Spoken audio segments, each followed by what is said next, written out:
Hello, good morning and good day. Pride channel calling. Sir friends, చూసారా మీరు ఈ అల్లు అర్జున్ వ్యవహారం?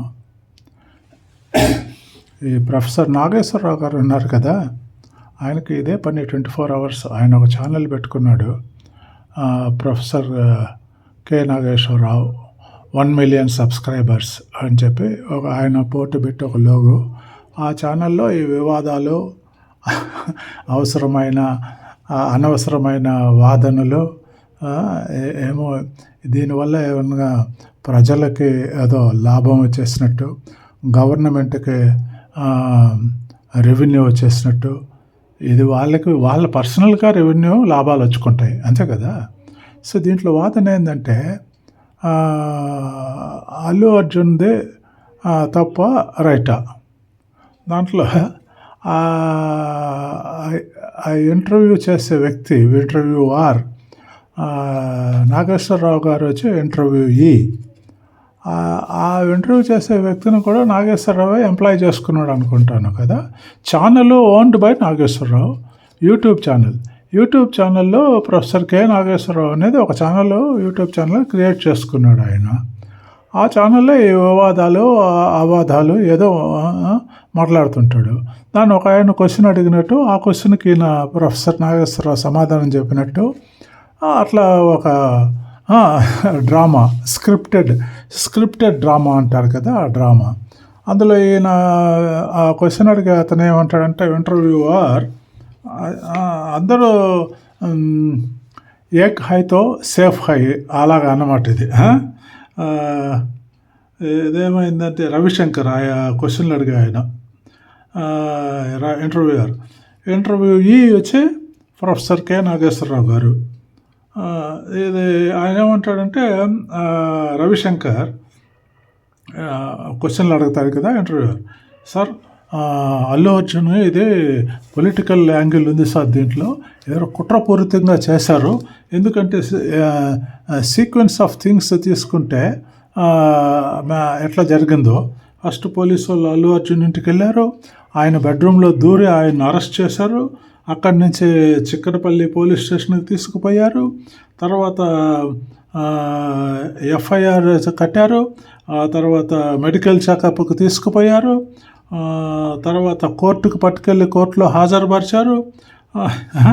కోర్టు 14 days రిమాండ్ తీసుకున్న తర్వాత, కోర్టు రిమాండ్ 14 days అల్లు అర్జున్కి ఇచ్చిన తర్వాత ఆయన అక్కడి నుంచి గ్రీన్ ఛానల్లో చెంచల్గూడ జైలుకి తరలించారు. తర్వాత హైకోర్టు బెయిల్ ఇచ్చితే కూడా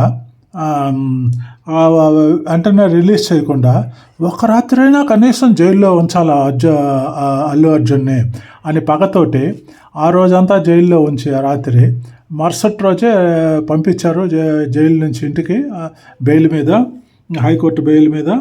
ఇవన్నీ చూస్తే దీని వెనక ఏదో గూడుపుటాన్ని జరుగుతుంది. నెక్స్ట్ డే అంటే ఇదంతా సీఎం రేవంత్ రెడ్డి చేయించాడు అని ప్రజలు అనుకుంటున్నారు, ప్రజా అభిప్రాయం అని ఈయన క్వశ్చన్ అడగడం. అందుకు డ్రామా పడండి. అందుకు ప్రొఫెసర్, అందరు అంటారని నాకు తెలియదు, అందరూ అంటారా అని మనం ఎట్లా చెప్పగలం? అది ప్రాసెస్ కదా, లీగల్ ప్రాసెస్ కదా. ఏమో అరెస్ట్ చేసిన తర్వాత తీసుకొని వచ్చి 5-star హోటల్లో పెడతారా? లేకపోతే మిమ్మల్ని అరెస్ట్ చేస్తాం సార్, మీరు ఇంట్లో, మేము బయట ఉంటాము, మీకు ఎప్పుడు వీలైతే అప్పుడు రండి సార్, మేము పోలీస్ స్టేషన్కి తీసుకుపోవాలి మిమ్మల్ని అని ఆయన్ని బతిమలాడుకుంటారా? లీగల్ ప్రాసెస్ అది, law will take the law process అది. దాంట్లో తప్పే ఉంది, కరెక్టే కదా. అల్లు అర్జున్ కాదు, ఎవరినైనా అరెస్ట్ చేస్తే this is the process, protocol కదా ఇది అని ఈయన నాగేశ్వరరావు గారు దానికి చెప్పడం. ఇవన్నీ ముందే స్క్రిప్టెడ్ కదా. వాళ్ళిద్దరూ ఏక్ హైతో సేఫ్ హై కదా. ఆ తర్వాత ఈయన ఏంటది, ఆ సంధ్యా థియేటరు ఇరుకైన రోడ్లో ఉంది అంట హైదరాబాద్లో. ఈయన అక్కడికి వెళ్ళడం ఎందుకు? సినిమా అయిపోయింది, సినిమా చూడాలనుకుంటే ఆయన ప్రివ్యూ థియేటర్లు వేసుకుని ఆయన ఫ్రెండ్స్, ఆయన ఫ్యామిలీ మెంబర్సు, ఇంకా దగ్గర వాళ్ళు ఎవరో చూడొచ్చు కదా సినిమా, తప్పే ఉంది. పబ్లిక్లో పోయి సంధ్యా థియేటర్లో పోయి దాంట్లో ఎగ్జిట్ ఎంట్రీ రోడ్స్ లేకుండా ఇరుకుగా ఉండేదానికి పోయాడే అనుకో.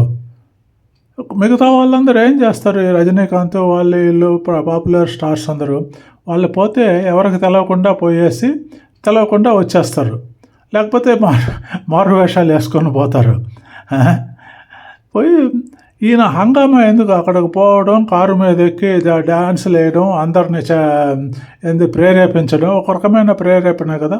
అల్లు అర్జున్ వచ్చాడు అని ఆ న్యూస్ ఆ చుట్టుపక్కలకంతా పాకడం, ఆ పరిసర ప్రాంతాల్లో ఉంది నైబరింగ్ ప్రాంతాల్లో ఉండే ప్రజలందరూ ఇళ్లలో నుంచో కొట్లు షాపుల్లో నుంచో పరిగెత్తుకొని వచ్చి రావడం, జనరద్దీకి ఆ చిన్న సందులో జోగాలు ఆ సంధ్యా థియేటర్ పరిసర ప్రాంతాల్లో ఓవర్ క్రౌడ్, ఆ ఓవర్ ఎంతూజియాజంతో రావడంలో తొక్కులాట జరిగి ఒక young lady 30-35 years young lady చనిపోవడం, ఆమె కుమారుడు 9 సంవత్సరాలు ఉండే కుమారుడు కోమాలోకి పోవడం, స్టిల్ హాస్పిటల్లో ఉండటం. ఇవన్నీ ఏందండి? ఇవన్నీ ఏమన్నా బాగుందా? ఆమె భర్త ఇప్పుడు ఆ పిల్లోడు కోమాలో నుంచి ఆ చనిపోయిన రేవతి మేడం చనిపోయిన ఆవిడ భర్త భాస్కరు, ఇప్పుడు ఆయనకి ఎంత బాధ, భార్యను పోగొట్టుకున్నాడు, పిల్లోడు కోమాలో ఉన్నాడు. దీనికంతా ఎవరండి కారణం? గుట్టు చప్పుడు కాకుండా గుట్టు చప్పుడు చేసుకుని ఆయనకు ఉండే కోట్ల ఆస్తికి ఇంట్లోనే ఒక ప్రివ్యూ థియేటర్ ఉంది. లేకపోతే ఆయన ఏదైనా ఒక థియేటర్లోనో లేకపోతే ఎక్కడో ఒక ప్రైవేట్ ప్లేస్లోనో ఆర్ స్టూడియోలోనో అరేంజ్ చేసుకుని ఆయన ఫ్యామిలీ ఆయనకి ఇష్టం ఉండే సోకాల్డ్ అభిమానులు ఎవరండి? అభిమానులు ఉండారు, రియల్ అభిమానులు ఎవరండి? సినిమా యాక్టరు వాళ్ళు నలుగురు కలిసి యాక్టరు, నిర్మాత, డైరెక్టరు, డిస్ట్రిబ్యూటర్లు, ఈ నలుగురు వ్యక్తులు జోబులు నింపుకునేదానికి కోట్లు ఈ అమాయకమైన ప్రజల్ని ఇంత ఇబ్బంది పెడతాయి. అందులో సినిమా థియేటర్లు రేట్స్ వేరే. 800 ఒక టికెట్ ధర 800-1000 రూపాయలు పెట్టి కొనుక్కొని పోవడం, వాళ్ళని ప్రేరేపించడం. నేను రజనీకాంత్ సినిమా మెడ్రాస్లో ఉండేటప్పుడు, చెన్నైలో ఉండేటప్పుడు ఫస్ట్ షో ఎట్లయినా కానీ చూడాల్సిందే, బ్లాక్లో అయినా కొని చూడాల్సిందే, షర్టు ప్యాంటు అంతా చించుకొని పోయి చూసాము అని. ఈయన ఎంత దొంగ అబద్ధాలండి. ఈయన ఈ మాటలు చెప్పి ప్రజల్ని, అమాయకమైన ప్రజల్ని, ఇల్లిటరేట్ పీపుల్, చదువు సంధ్య ఆలోచించగలిగిన వాళ్ళు, ఆలోచన శక్తి ఉండేవాళ్ళు ఎవరు ఈ విధంగా పోయి తందనాలు ఆడి తొక్కిసలాట్లో చావరండి. అందుకే education is important. Government has to give free education to all the people. అందుకే once the person is educated, he will think, ఆలోచిస్తాడు ఈ పని చేయవచ్చమా చేయకూడదా అని ఆలోచిస్తాడు. మనం అక్కడికి పోవచ్చమా పోకూడదా, ఆ రచ్చలు ఆ తొక్కుసలాట్లు మనం ఎందుకు పోయేది, 4 రోజులు అయినా ఖాళీగా ఉంటుంది, అప్పుడే పోయి చూసుకోవచ్చులే. ఇంకా 4 రోజులు పోయినాక ఓటీటీలోనో లేకపోతే టీవీలోనో వస్తాయి, చూసుకోవచ్చులే. డబ్బులు పెడితే ఇంట్లో కూర్చొని సినిమా చూడొచ్చు కదా ఈ రోజుల్లో. ఇంకా వసతి ఉండేవాళ్ళు ఇంకా ఎక్కువ ఒక థియేటర్ను కొనుక్కొని ఆ థియేటర్ ఫుల్ జనాల్ని వీళ్ళ వ్యక్తుల్ని తీసుకొని పోయి ఒక షో బుక్ చేసుకొని చూడొచ్చు కదా. ఎందుకు అమాయక ప్రజలే పోయి సచ్చేది ఇట్లా? చదువు సంధ్య లేకుండా ఇంట్లో వాళ్ళకి డబ్బులు ఎట్లా వస్తాయి? అమ్మా నాయన్ని పీడించి, లేకపోతే ఇంట్లో ఏదన్నా వస్తువులు ఉంగరమో చైనో అమ్మేసి ఆ డబ్బులు తీసుకొని వచ్చి ఇట్లా వెదజల్లడం నాన్సెన్స్ కదా. పబ్లిక్ ఈ సినిమా వాళ్ళు ఏమనుకుంటున్నారు? ఒక నలుగురు వాళ్ళ జోబులు నింపుకోవడానికి, కోట్ల ఆస్తులు పెంచుకోవడానికి. ఒక్కొక్కరిని చూడండి, ఆ లీడింగ్ యాక్టర్స్కి ఒక్కొక్కడికి మినిమం వచ్చి 3000 crores పైన ఉంటుంది మొత్తం టోటల్ నెట్వర్త్. ఎట్లొచ్చిందంటే వాళ్ళని ఆకాశం నుంచి ఇచ్చారా వాళ్ళకి, లేకపోతే వాళ్ళ తాత తండ్రులు వంశపారంపర్యంగా ఇచ్చారా? ప్రజల నుంచి దోసుకున్న డబ్బే కదా అది. ఏదో ఒక రూపంగా భయానో నయానో అభిమానులు అని చెప్పి మోసం చేసి చొక్కుబడి జల్లి ఇంత చేసిన వాళ్ళు.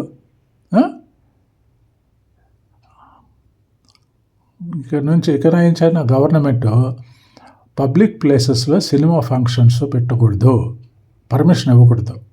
అట్లా పెడితే వాళ్ళు వెంటనే వాళ్ళ మీద క్రిమినల్ కేసెస్ పెట్టి వాళ్ళని జైల్లో వేసేయాలి. ప్రైవేట్ ప్లేస్లో, ప్రైవేట్ హాల్స్లో బందోబస్తు పెట్టుకొని ప్రజలకు పబ్లిక్కి చెప్పకుండా, అనౌన్స్మెంట్లు అంతా ఇచ్చుకోకుండా, అడ్వర్టైజ్మెంట్లు చేయకుండా, హంగామాలు చేసుకోకుండా ప్రైవేట్గా పెట్టుకోండి. ఒక మీ ఫంక్షన్ కదా, మీ డబ్బుల కోసం కదా, మీ కమర్షియల్ బిజినెస్ కదా. అది కమర్షియల్ బిజినెస్ని పబ్లిక్ ఇన్వాల్వ్ చేయడం ఏందండి? పబ్లిక్ సఫర్ చేస్తే మీరు ఆ సఫరింగ్స్లో మీరు ఎంజాయ్ చేసి డబ్బులు సంపాదించుకుంటారా? న్యాయమేనా ఇది? అన్యాయం కాదా? ఇప్పుడు ఆ చనిపోయిన మేడం రేవతి గారు వాళ్ళ కుటుంబంలో కలిగిన బాధను ఎవరండి పూడుస్తారు? ఆమె చనిపోయింది, కొడుకు కోమాలో ఉండే 9 సంవత్సరాల బిడ్డ కోమాలో ఉన్నాడు, ఆ భర్త భాస్కరు. వాళ్ళకి అల్లు అర్జున్ వచ్చి ఆ కారు మీద ఎక్కి డ్యాన్స్ చేసి ప్రజల్ని రెచ్చగొట్టడం వల్ల జరిగింది కదా. అది వచ్చిన లోపల పోయి కూర్చొని సినిమా చూసి మళ్ళీ గుట్టు చప్పుడు చేయకుండా వెళ్ళిపోవచ్చు కదా. ఎందుకు ఈ నాన్ సెన్స్? ఆ ప్రేరేపణ అతందే కాబట్టి ఆయన డైరెక్ట్గా బాధ్యుడు దీనికి. ఎవరన్నా చెప్పారా నేను పోయి అక్కడ డ్యాన్స్ చేయమని చెప్పి కారు మీద ఎక్కి ప్రజల్ని ప్రేరేపించమని? తప్పు కదండి. నో, ఇక్కడ ఈ case instant case, we're discussing as a case study.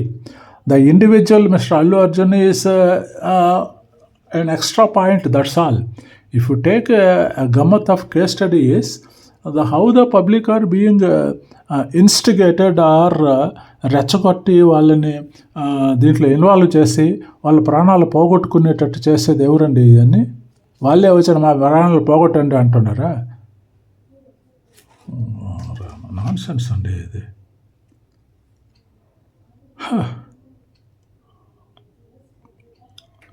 బాధ్యుడు కాదు.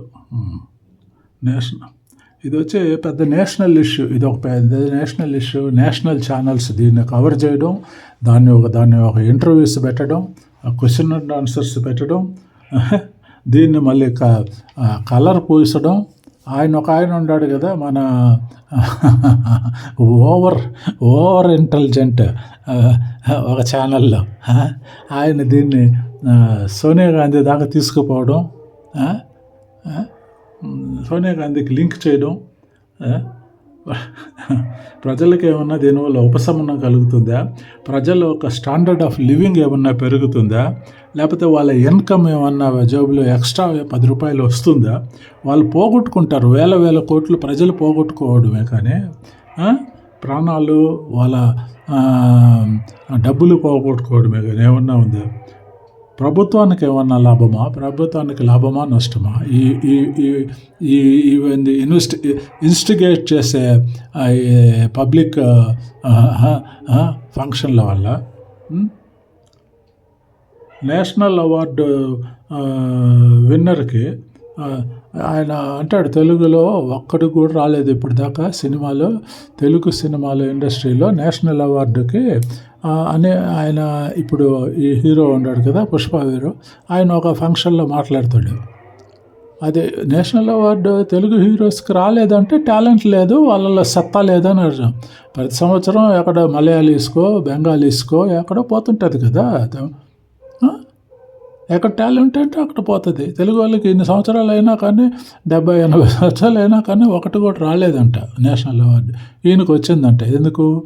ఒక స్మగ్లర్ వేషం వేసి ఈ విధంగా అంతా మనము దోచుకోవచ్చు అని ఇండైరెక్ట్గా సొసైటీని ప్రభావితం చేసే ఒక సినిమాకి, దాంట్లో ఒక స్మగ్లర్గా పాత్రను పోషించిన ఒక హీరోకి ఒక నేషనల్ అవార్డు. అది నేషనల్ అవార్డు కూడా ఎట్లొచ్చిందో ప్రజలకి, I think they are very intelligent, they can understand.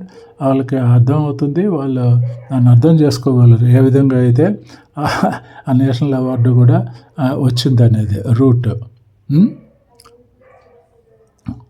ఒక ఆయనకి నేషనల్ అవార్డు, ఒక ఆయనకి ఇంకొక అవార్డు, నేషనల్లో ఒక అవార్డు, ఇంటర్నేషనల్లో ఒక అవార్డు, ఆ గ్రూప్లో ఇంకొక ఆయనకి రాజ్యసభ, లేకపోతే లోకల్ గవర్నమెంట్లో మినిస్ట్రీ, ఇట్లా.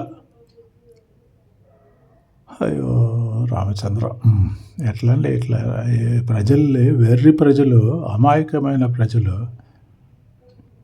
అయ్యో రామ. సో ఫ్రెండ్స్, ఇదండి. At least the governments should ban the public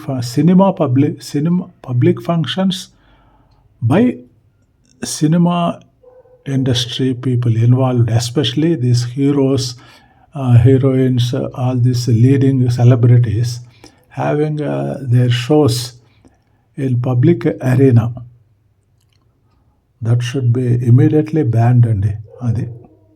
Let them conduct in their private space, not in the public space.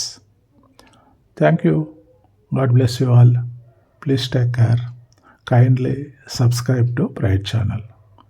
I need your support and encouragement.